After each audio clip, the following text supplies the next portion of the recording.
Good morning and welcome back again to Concerned Citizens Media. I have a couple of, actually three, with just breaking in news. So the first news is Ethiopia is extremely dangerous and tense situation. The military is still forcing people indoors, especially in Oromia region. More than 4,000, including prominent politicians, have been taken into custody since the days of Hachalu Hundessa. So far, detainees are denied seeing their lawyers for consultation and their family members for food and other clothing. 239 total days, including local militia, Oromia police, and federal police. Most of the victims are civilians. The Ethiopian Federal Police claimed following a coordinated attack plan in Addis Ababa and in the surrounding area. After receiving tips about this plot, the police took major operation against these unspecified groups and destroyed or killed several of them and arrested some of the participants of this plot.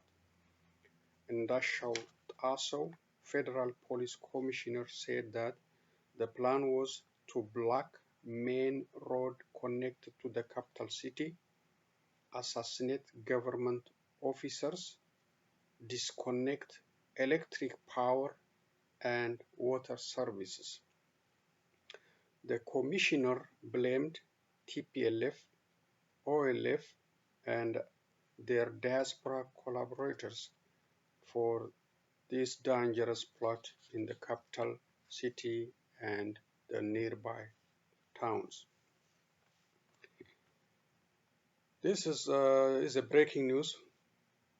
The Supreme Court said presidents are not above the law. There is no absolute immunity or presidential privilege when it comes to the Constitution. The 7-2 votes decision gave the Americans the legal right to view the financial dealing of President Donald Trump. As you all remember, in 2016 presidential election year, President Donald Trump refused to show his tax return, claiming he was under some kind of IRS audit. The American gets the chance to see what is intended to secure in those tax filing. But it could be after 2020 election because it may take time for the lower court to see how this ruling may interfere with the presidential duties. That is the beauty of the United States of America. Equal justice under the Constitution.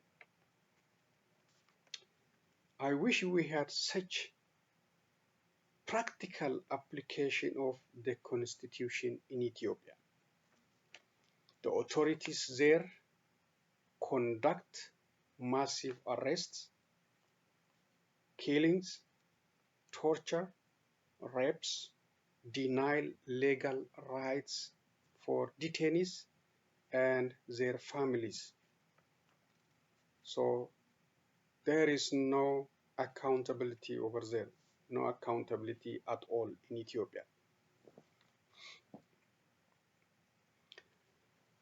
Donald Trump has a choice to make: freely resign his presidency and follow public exposure of his financial transaction from his private home in Florida, or win the second term and face public scrutiny that might be coming from today's Supreme Court decision. That is just my opinion. Is not from Concerned Citizens Media. So to make sure that is my opinion.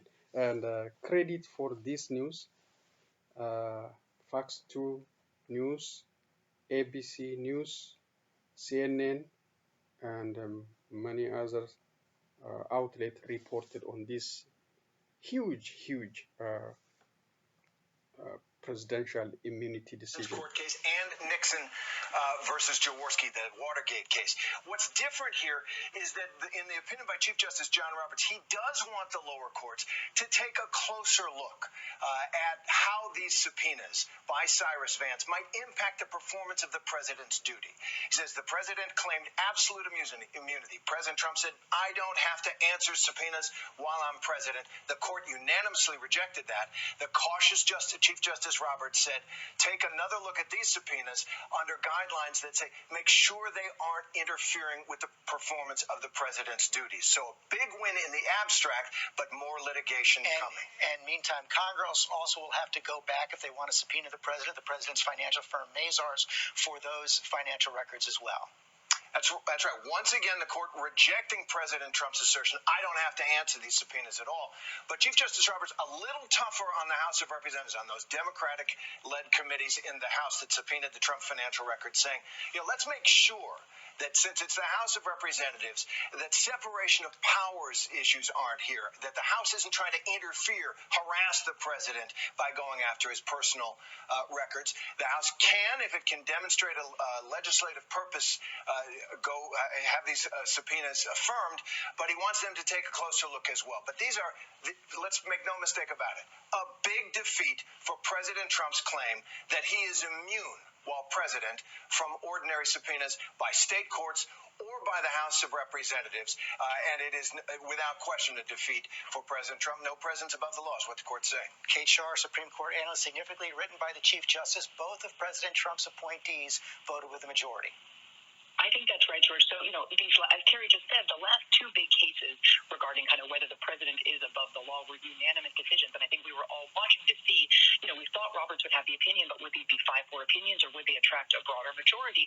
And these 7-2 reaffirmations of the principle that the president is subject to some ordinary legal process are a significant statement. Not as significant as unanimous, but certainly hard to describe these as, narrow partisan decisions of just the liberal justices and John Roberts, when you have Neil Gorsuch and Brett Kavanaugh, at least in part agreeing with the proposition that Congress and local prosecutors are entitled to inquire into the president's activities and may actually eventually get these documents that they have requested.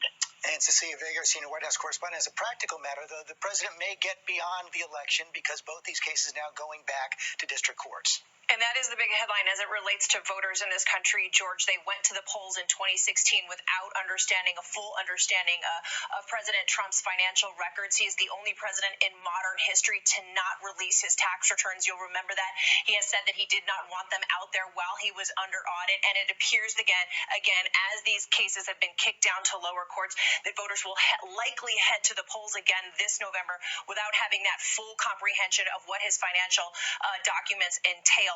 But again, a big headline out of this, George, those two Supreme Court picks of President Trump's, both voting against the president, ruling against the president on these decisions to turn over his tax documents. We are still waiting from word from the White House. I imagine we'll be getting a tweet any minute, George. The big headline, no president is above the law. No president has absolute immunity from grand jury proceedings. 2 7-2 decisions from the Supreme Court of the United States in their final decisions of this term, led by Chief Justice John Roberts. We'll have much more tonight on World News Tonight with David Muir and ABC News Live all day long.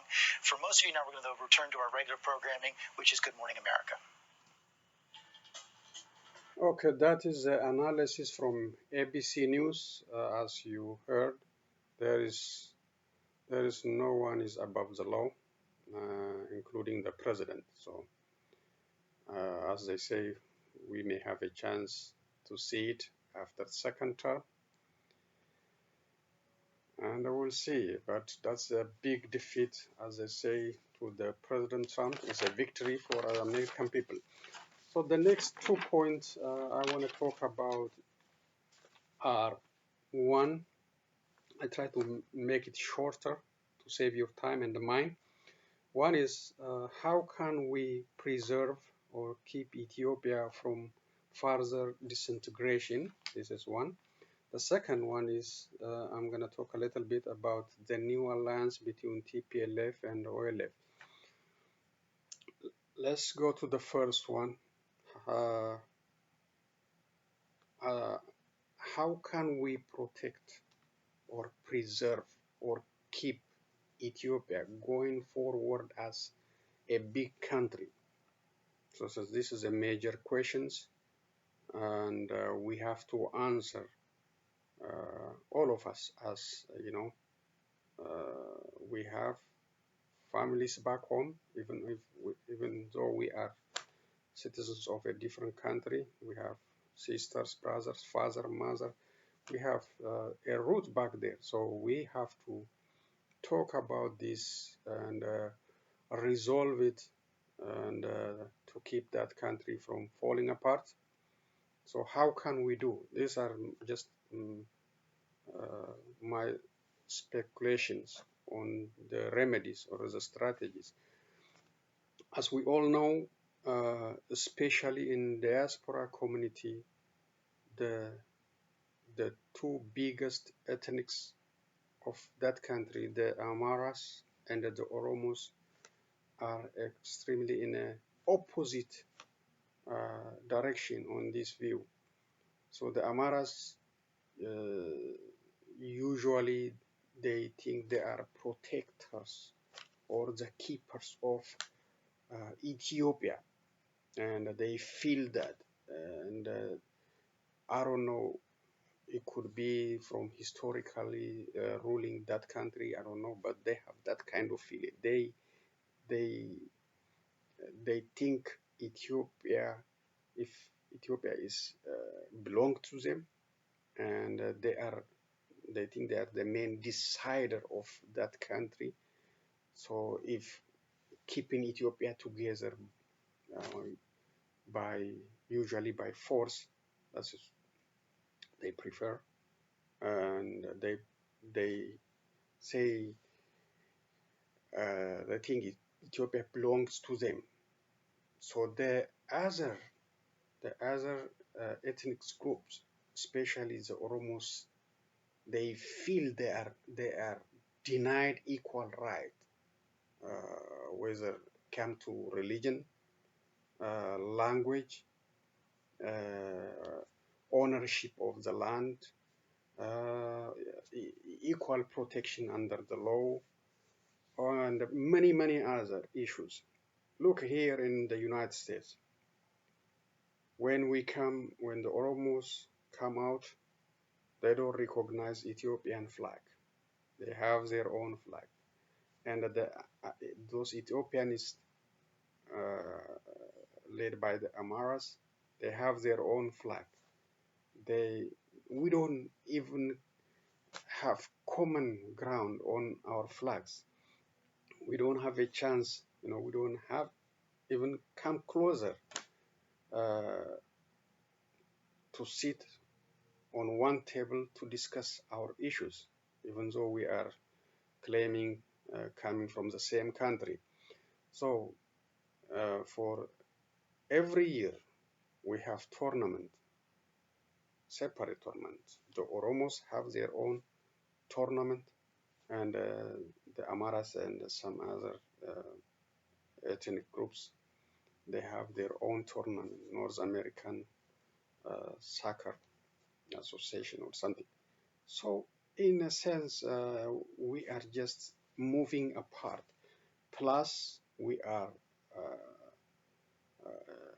sharing on the Facebook media, YouTube, whatever other medias we have, negative views of each other, fake news of each other, unfounded historical background against each other, and we try to defeat each other in the in the local laws. Amaras are acting against Oromos. Oromos are trying to defend themselves against this, intimidation by the Ethiopianism. So these are not good. These are not good for the continuation of Ethiopia. We have to find, to deal with it, we have to find a solution. We have so many experts globally, in the United States, Canada, Australia, some other countries. We have sociologists, psychologists, doctors, engineers. We have so many experts. So why we cannot come together to create a forum to bring especially those major ethnic groups and discuss how can we move forward and in keeping Ethiopia for future generation, with respect, dignity, with sharing our cultural views and answering all legitimate questions. So these are my concerns, and I don't appreciate Abiy saying, or Abiy coming with military uniform, threatening others, and saying Ethiopia will continue as long as he is there. That's not a good solution. We don't need a threat, military threat or security threat, threatening others. It didn't work in the past. We lost Eritrea because we believe in solving everything by force. That is not a good strategy. If you keep insisting on solving our problems by force, Ethiopia may be going to further disintegration. That's not good for that country.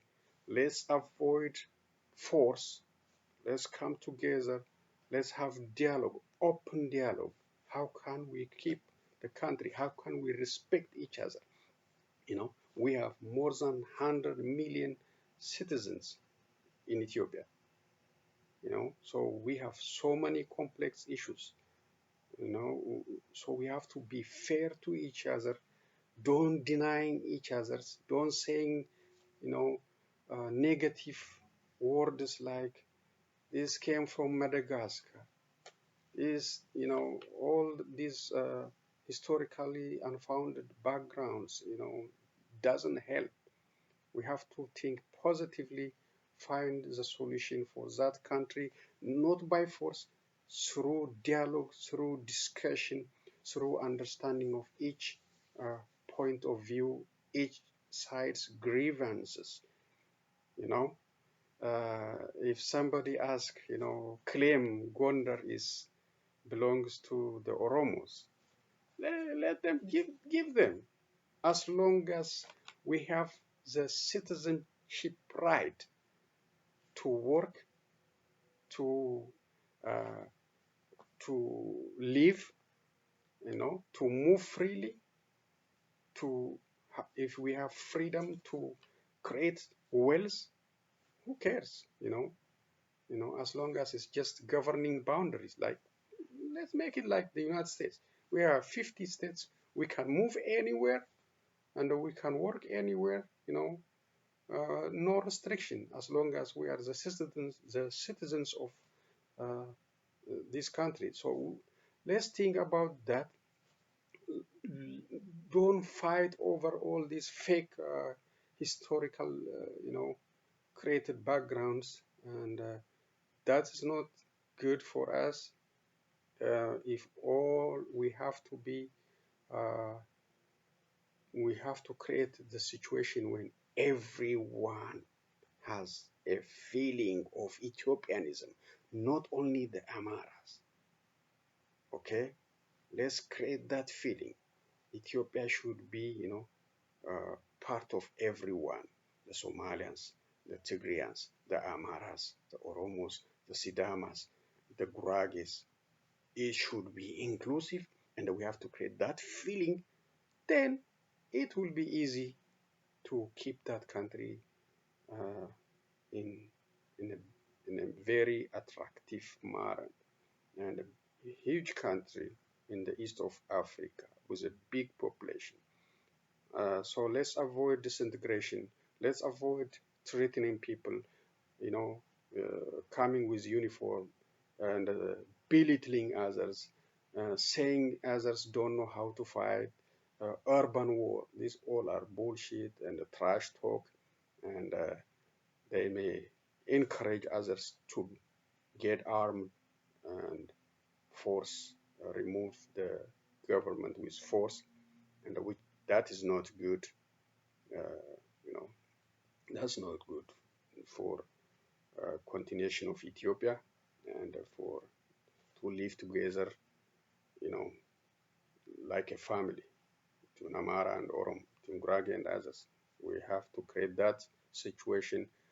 I'm just leave it to the global experts, Ethiopians, to think about this, and instead of fighting against each other, instead of being negative against each other, we have to find a way to make everyone feel accepted, respected, and with dignity by being part of Ethiopia. That's my opinion concerning how to keep uh, Ethiopia from disintegration. The second point is just within a few minutes, I will try to finish it. The alliance between TPLF and OLF, usually seen on demonstrations with the two flags, being friendly is much better than being enemy with any situations. We know that OPDO is not better than TPLF. They are the children. They were the children of they are the children of TPLF. They trained some of them. They grown. They under TPLF leadership, and they are part of all the crimes committed for the last 27 years.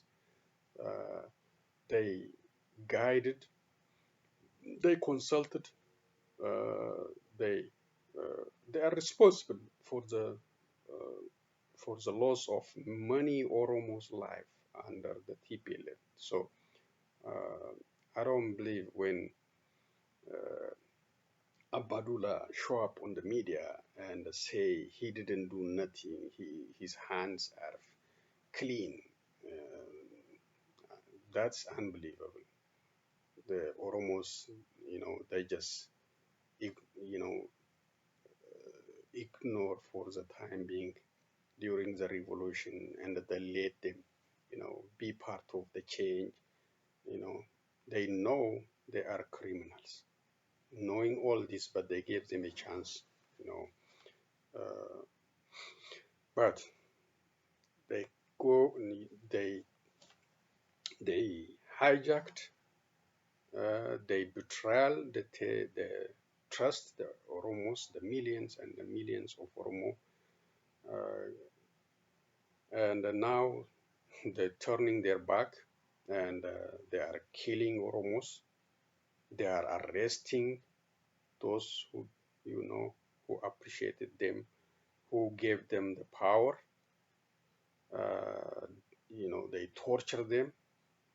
They use a command post in Oromia to, to make life miserable for Oromos. So I think some media appreciate this and even defend the Abiy administration. We have seen this when the Amnesty International report came out, and some medias are, standing behind Abiy and giving excuses for all these, all these human abuses. So it should be, when wrong is done, it should be wrong whether it is done under Abiy or under TPLF. So the media should stay focused on the principles. Don't be the part of the government propaganda. The government, they have their own propaganda. So those private media, they should stay away from being part of the government propaganda machine. So that is it's not good. So in the alliance, I don't blame Oromos if they have alliance with TPLF. Do you worry about the past history, or do you worry about taking a gun off of your head? Oromos are under the gun now, under the Abiy administration, every day. So you do everything to remove this gun off of your head. Forget about the history. History already passed. You can deal with it when the time comes. But currently, Oromos under heavy-handed military operation. The securities, the police, the militia are given free hands to kill, to arrest, to rape, without any accountability. So having an alliance to remove this operation, this dangerous move, is not a bad thing. Is not a bad thing. And some media and some political analysts, they blame the Oromos for having this alliance. That is, that's not a good point. And everybody will do that, to avoid the current situation the Oromos are facing. The TPLF is also coming back and playing nice, because TPLF is also cornered in Tigray, and the government, the central government, is looking various ways to subdue them, to force them to become part of the new prosperity party, Bilsagana. So those, the Tigray, especially the TPLF, they stay in power for 27 years, and they don't want to be under Abiy Ahmed leadership, So they do everything to avoid that and come back and to be part of the positive government in the future, the federalist. I don't blame them if they change their conduct, be fair with others, with fair share. They are Ethiopians. Yes, they make mistake. Yes, they are responsible for money crimes. We can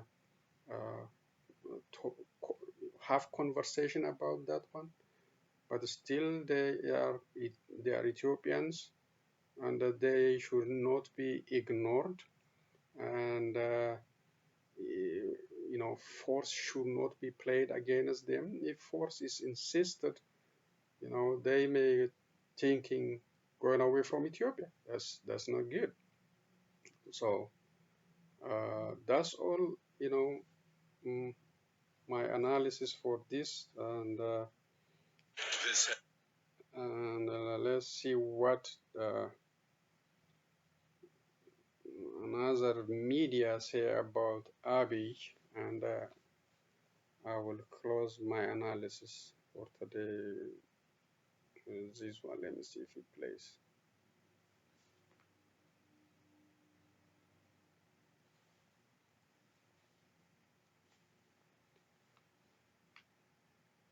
In Ethiopia, a Nobel Peace Laureate has unleashed war on his people. Ethnic conflict is claiming more lives than the Wuhan virus in this country. Close to 250 people have died after the murder of a singer Prime Minister Abiy Ahmed has failed to deliver the peace he promised. Under him, Ethiopia has returned to chaos and violence. Political challengers have been jailed. The military has been set loose. Human rights abuses continue. And digest this. This Prime Minister received the Nobel Peace Prize only last year.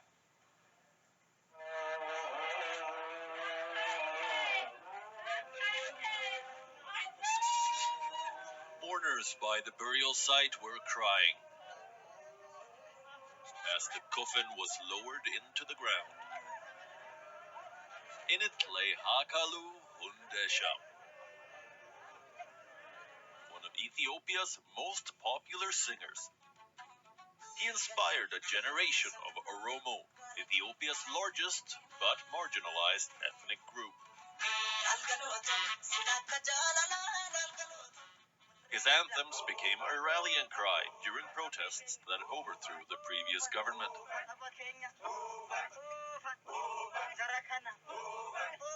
On June 29th, Hundesha was assassinated in the capital, Addis Ababa. Members of the Oromo community blamed other ethnic groups for the killing. Ever since, the state of Oromo has been locked in a bloody ethnic conflict. Over 200 people are dead, mostly civilians. Reports say some of the killings were carried out by military wings with hardline political views. The consequence of the Prime Minister Abiy Ahmed's decision to send troops to stop the violence. Following the unrest, the government has arrested 3,500 people, including high-profile opposition leaders and members of his own ethnic group, the Oromo. The internet has been cut off. Observers say the crackdown was not just about ethnic clashes. It was political cleansing, the wiping out of the opposition. The Prime Minister even appeared in military fatigues. Remember, he was awarded the Nobel Peace Prize for ending a war and raising hopes of democratic change. Now, under him, Ethiopia is returning to violence and chaos. He was touted as a young, democratic leader. He preached peace in a land ridden by ethnic conflict. Elected to office in 2018, Abiy exposed an Ethiopian nationalism, not defined by ethnicity. He said he will knit together the 80 nations within Ethiopia. Political prisoners were released. The ones in exile were allowed to return. Freedom of the press was restored. But some of the groups have failed to lay down their arms. Last year, Abiy's top advisor and the army chief were assassinated, so the military action has increased. According to human rights organizations, the military is still committing abuses. Many believe Abiy's democratic patience is running out, and that he may return to the strongman tactics so familiar in Ethiopia until his election. After Abiy's initial reforms, Ethiopia was hailed as the model democracy in Africa. Not anymore. Since April 2018, borders between Ethiopia's 9 ethnic federal states have been the scene of deadly clashes. Close to 3 million people have fled their homes. This makes Ethiopia the country with the highest number of internally displaced people. Was the Nobel Committee too quick in awarding the Peace Prize to Abiy Ahmed? Bureau Report, We On. World is One.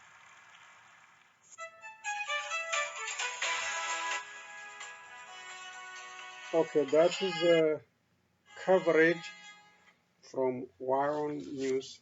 I think it's a Indian channel, TV channel, usually cover Asia. So that's just a general view what's going on in Ethiopia. And You know, we want those promises to be kept, or we want all these reforms to be carried out. We want all opposition political parties to be involved with whatever decision Abiy is taking. That country doesn't only belong to OPDO or the the Bilsagana. That country belongs to millions and almost 100 plus millions of Ethiopians. So the fate should be decided with common ground, with common understanding, discussion. Postponing the election due to COVID-19 was fair, but it shouldn't be done just only by Bilsagana party. All should have been part of that discussion, because the country belongs to all of us, not only Bilsagana party. So that's deciding privately with one party system is not a long-term solution. You know, everybody should be accounted, take part whatever decision we make. And the other thing is the special security forces, the military and the local militia, they shouldn't be a yes man to Abiy Ahmed. They have to challenge him whatever order they are getting. They must stop killing, especially right now, Oromos, and abusing them, killing them, and throwing their bodies to wild animals, and killing somebody because the phone rang accidentally. All this kind of excessive use of force must stop, and all Ethiopians must speak against this kind of human rights violations, and also the international communities also should follow carefully what is happening in Ethiopia. If you don't stop this government, if you don't catch it at the early stage, it might be heading into extremely dictatorship situations. So we have to speak out when it's wrong, and we have to support when it's right. Silence is not a good solution, and when the crime is happened on one ethnic groups, the others should speak out, to protect the citizens. We are all citizens of that country, and Abiy, he was accepted with open arms domestically and globally. He was, respected all over the globe. As the media say, he was received a Nobel Prize within a short period of time, because he was talking nice, he was acting like a messiah long awaited, and he was in everybody's heart within a very short time. But the real face, the hidden agenda is appearing now. He is killing his own people, his own ethnic groups, who brought him to power, who advised him on a way to become prime minister. I didn't expect this from the Nobel laureate, but power makes people change their mind. Power is, is always a problem. So we all Ethiopians must speak out to make that country a better country for all of us. That's all I have for today from Concerned Citizens Media. Until next time, so long everyone.